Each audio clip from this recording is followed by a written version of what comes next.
그리면서 나누어요.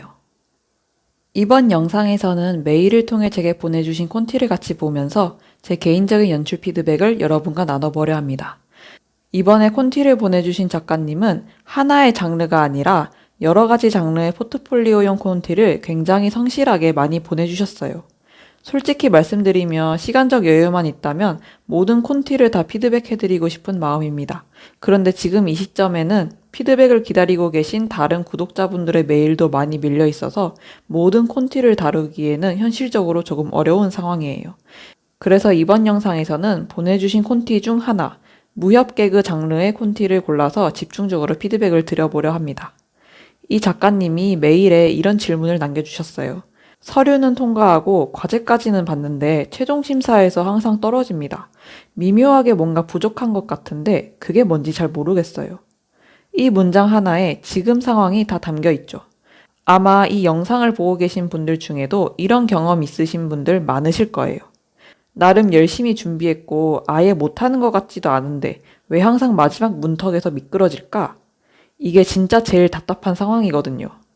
그래서 오늘 영상에서는 이 작가님의 콘티를 예시로 삼아서 최종에서 떨어지는 콘티가 가지는 공통적인 미묘함, 이게 도대체 뭔지 제 나름대로 느낀 지점을 짚어보려고 합니다.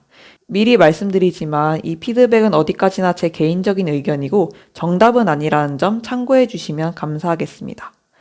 먼저 줄거리부터 간단하게 짚어볼게요. 천자산 웅패회의 성이 적군에 의해 함락되고 모든 사람들이 전멸합니다. 그 가운데 폐혈무신의 혈족인 갓난아기만 살아남게 되는데요. 그마저도 적군은 아기를 절벽 아래로 떨어뜨립니다. 하지만 이때 성골도인이 극적으로 아기를 구해내죠. 성골도인은 폭발적인 재능과 잠재력을 지닌 이 아기를 유배 중인 유학정에게 맡기게 되고 그렇게 아이는 평범하게 성장합니다. 시간이 흘러 청소년이 된 아이, 무무는 자신 안에 넘쳐나는 힘을 주체하지 못한 채 유학정 몰래 산속에서 수련을 하게 되고요. 그 사이 유학정이 자택에서 누군가의 습격을 받게 됩니다. 아마 이후의 차에서는 무무가 습격자를 추격하면서 본래의 힘을 각성하는 전개로 이어질 것 같아요. 이 콘티를 처음부터 끝까지 쭉 봤을 때 저는 왜 이 작품이 최종에서 계속 아쉽게 떨어지는지 조금은 알 것 같았습니다. 솔직하게 말씀드리면 연출 자체가 나쁘지 않습니다. 오히려 기본기는 꽤 잘 갖추신 편이에요. 그런데도 떨어지는 이유는 딱 하나로 정리할 수 있습니다. 디테일이 부족합니다. 조금 냉정하게 말씀드릴게요. 취업 시장에는 지금 이 작가님 정도의 연출 실력을 가진 지원자들이 정말 많습니다. 그런데 회사가 뽑는 인원은요, 기껏해야 한두 명이에요. 여기서 운이 없어서요 라고 말할 수도 있겠지만 그건 우리가 컨트롤할 수 없는 영역이죠.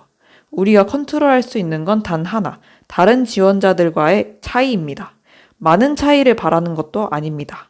남들과 다른 한 끗의 차이만 보여줘도 심사하는 분들의 마음을 움직이기엔 충분하거든요. 하지만 지금 작가님은 딱 그 한 끗 차이가 부족해 보여요. 반대로 말하면 그 한 끗만 채우면 합격 가능성이 확 올라간다는 뜻이기도 합니다. 그래서 지금부터 콘티를 차근차근 살펴보면서 디테일을 살릴 수 있는 요소들을 짚어볼게요. 먼저 처음부터 보시면 웅패회의 성이 불타는 모습이 보이고요. 쭉 보시면 절벽 끝에 갓난아기가 등장하죠. 여기서 더 쭉 내려보시면 아기를 죽이러 온 적군이 등장합니다. 여기서 아기 얼굴은 우측에 위치해 있고요. 그 다음 컷에서는 적군의 얼굴이 좌측에 위치합니다. 그런데 그 다음 컷에서는 적군이 우측에 위치하고 있어요. 이게 굉장히 사소해 보일 수 있지만 독자의 가독성에는 분명히 영향을 줍니다. 처음에 적군을 좌측에서 잡아줬다면 이후 컷에서도 계속 같은 방향을 유지해주는 게 좋아요. 등장인물의 위치가 좌우로 계속 바뀌면 독자는 무의식적으로 방금 얘가 어디 있었지? 하고 한 번 더 생각하게 됩니다. 가독성을 해치는 요소는 아주 작은 것이라도 제거해주는 게 좋습니다. 이 아래 컷에도 적군이 좌측에 위치하고 있으니 위에 컷만 바꿔주시면 좋겠죠. 그렇게 적군은 갓난아기를 절벽 아래로 떨어뜨리게 됩니다. 이 다음에 성골도인이 갓난아기를 극적으로 구해내는 장면은 쭉쭉 넘어가 볼게요. 이제 시간과 장소가 바뀐 배경이 나오는데요. 여기 보시면 지시문에 로우 앵글 측면이라고 적어주셨어요. 그런데 막상 그려주신 콘티컷을 보면 로우 앵글이 아니라 그냥 정측면으로 보이거든요. 여기서 포트폴리오를 심사하는 분들이 보면 이런 생각을 할 수도 있어요. 이 지원자는 로우 앵글 고도를 잘 못 그리는 건가? 지시문만 써놓고 콘티는 대충 그린 건가? 과연 실무에서 연출을 제대로 수행할 수 있을까? 그래서 포트폴리오에서는 지시문보다 콘티 그림 자체가 더 중요합니다.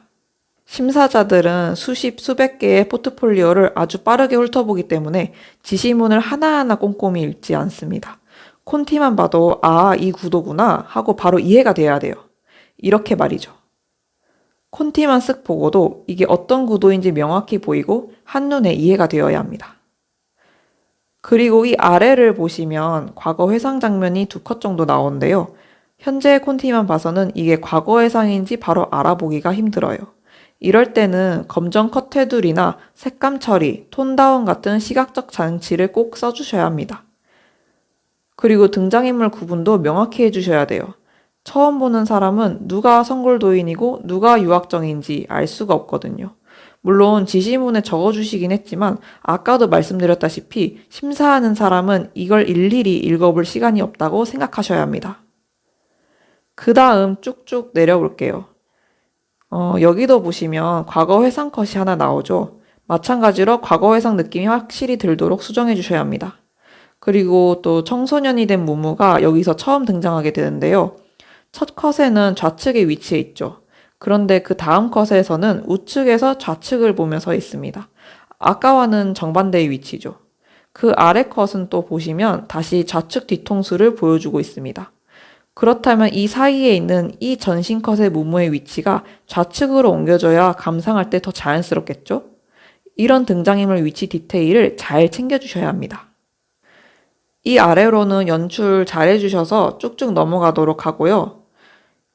이 컷도 보시면 아까와 마찬가지로 로우 앵글이라고 지시문에 적어주셨는데 구도 자체는 그렇게 보이지 않아서 아쉽습니다. 그래서 다시 한번 말씀드리지만 구도 드로잉에 대한 디테일을 챙겨주시면 더 좋을 것 같습니다. 여기서 중요한 건 이게 틀렸다가 아닙니다. 이게 아쉽다는 점이에요. 회사 입장에서는 못해서 탈락시키는 경우보다 비슷해서 탈락시키는 경우가 훨씬 많습니다. 그래서 이런 디테일 하나하나가 결국 합격과 탈락을 가르는 기준이 됩니다. 제가 드리는 피드백은 여기까지고요. 전반적으로 웹툰 연출에 대한 지식은 잘 갖고 계시기 때문에 이런 사소한 부분만 다듬어줘도 충분히 매력적인 포트폴리오를 만들 수 있을 것 같아요. 곧 머지않아 좋은 소식 접할 수 있길 늘 응원하겠습니다. 이렇게 용기내어 콘티메일 보내주신 작가님께 진심으로 감사드립니다. 이 밖에 영상을 통해 콘티 피드백을 받아보고 싶으신 분들은 아래 설명란을 참고하셔서 메일 보내주세요. 다른 분들에게도 이 영상 피드백이 도움이 되었다면 구독과 좋아요 부탁드리면서 궁금한 점이 있으시다면 댓글 남겨주세요. 제가 아는 선에서 답변 드릴 수 있도록 하겠습니다. 그럼 오늘의 나눔은 여기까지.